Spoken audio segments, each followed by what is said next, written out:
Alright guys, so I went to go make a spacer for the left side because some of you may know that old Ford trucks come with a half-inch smaller shock seat on the left side, so I was modifying that, and we noticed that my bushing here was pretty shot.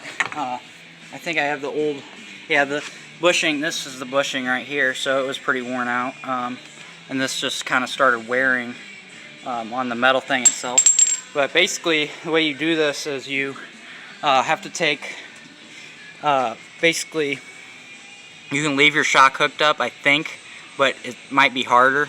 And then you basically just take that bushing out by brute force, and then you hammer the new one in. You might need to grind a bevel on it a little bit of a very gradual bevel, and then it'll go in better.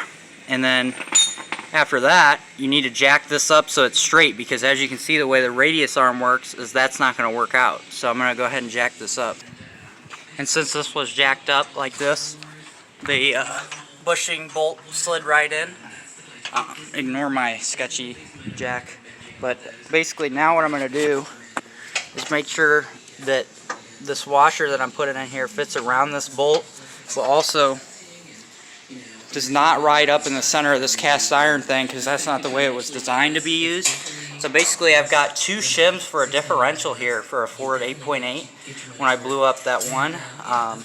And then the washers, the thrust washers, side thrust washers for the diff 2 are welded onto each side to make about 0.625, which is going to put it at enough to where when I sit on it, when I sit in it, the truck is going to be pretty perfectly level. So that'll make a big difference for it pulling to the right all the time.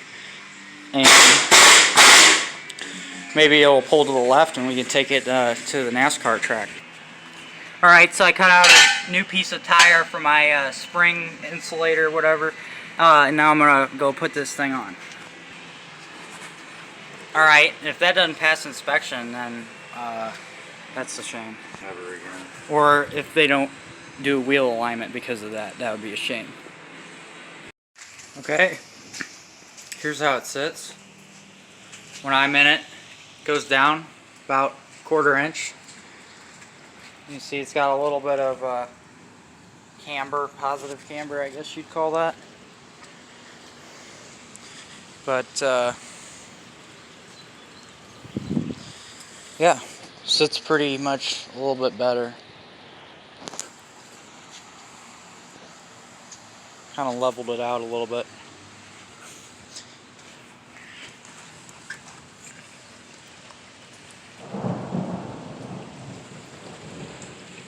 And the new tire, once that piece of tire right there, once that wears in, it'll be even better.